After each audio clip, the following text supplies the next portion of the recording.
guest. We have maritime law attorney Michael Winkleman, who's joining us now to talk more about some of the legal consequences. Michael, it's great to have you with us. Thank you, Lexi. Happy to be here. All right, so first and foremost, and we do want to continue to stress this, the priority, as we know right now, is trying to locate the 6 individuals who are still missing at this time. But there's also a lot of questions, concerns that still come with this investigation and where things stand right now. And you're here to talk more about the legal side of things, the legal consequences here, and what we know. So I'll first open the floor to you with reaction to this news today. Of course, this happening in the early morning hours. And legally speaking, what comes next from here? Thank you, Lexi. Certainly waking up today, this is definitely one of the great maritime disasters in U.S. history. Really shocked to see the news and shocked that it happened, because this is what I do for a living. This is what I do on a daily basis. When people get hurt on cargo ships or on cruise ships, I help them and I represent them, and I hold shipping companies responsible for their negligence.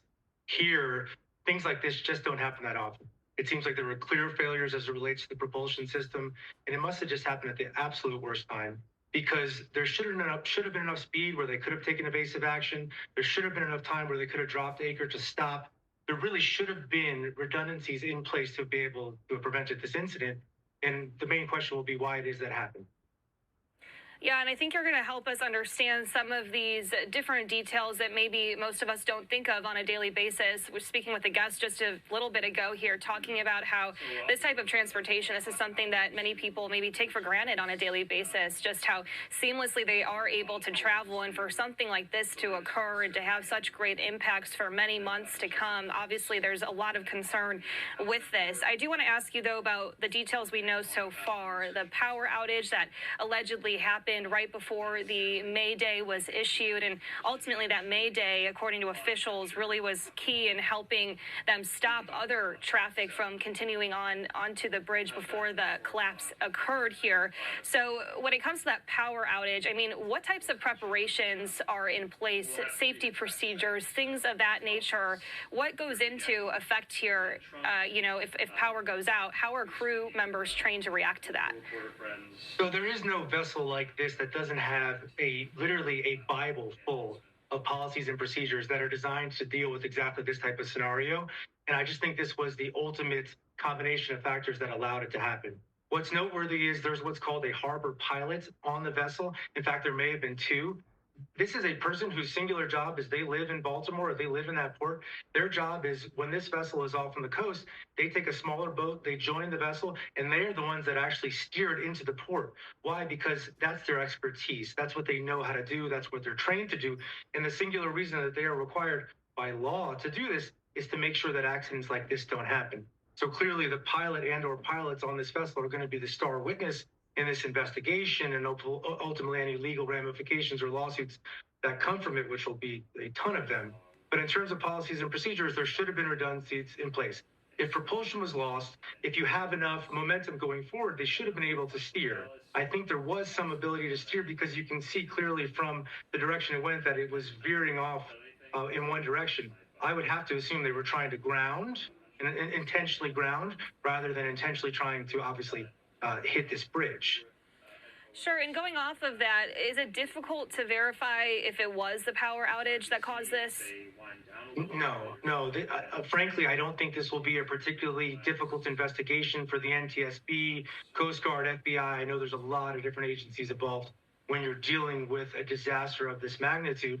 But no, you're going to have, frankly, the most important witnesses are going to be the pilots. You're going to have the recorder that recorded every move that was made. It's going to be very clear when the propulsion system went out. Literally second by second, we will know precisely what happened. Just like if an airplane went down, it's no different than that. The technology is there to be able to track it. What I think where this will linger on for years is in litigation, not only for the families of the loved ones who were lost today. I know it's at least 6 construction workers who are presumed dead. They are all going to have significant litigation, wrongful death litigation related to the cases. And then more so than that is going to be the federal government likely going after the shipping company and all related interests for their negligence that caused or contributed to this incident. And that's going to have a trickle-down effect of the ship owners suing the propulsion manufacturer, suing the steering manufacturing. So there's going to be years of litigations. And I think this, in an instance, in something that happened in probably less than 5 minutes, we're talking about billions of damages, absolutely billions of damages. But nothing is worse, of course, than the loss of life for these men who are working in the middle of the night filling potholes on this bridge. I mean, the salt of the earth type of people. And, my heart hurts thinking of their families who are sitting there just still crossing their fingers that they're still alive. But being frank, the chances of that I think are very small. Yeah, thinking of those families, many of whom we heard were on scene there just after this all happened today, speaking with officials who are on the grounds as the search and rescue operations continue. And Michael, there's a lot of people probably wondering too, this was a bridge that opened in 1977. So obviously an old piece of infrastructure. Are there improvements there that should have been completed before this all ever had a chance to occur? Well, it's hard for me to speak to that, Lexi. I'm not an engineer. I was born in 1978, so this bridge predates me. I have seen the video, and boy, it looks like this ship just like cuts through this like Swiss cheese. So in a perfect world, yes, would there be bridges that were built that were strong enough to protect against this? I would assume so. Not my area of expertise. My area of expertise is doing things like representing the families of these victims who died and making sure that everyone is held accountable and that they're able to obtain the maximum compensation available under the law.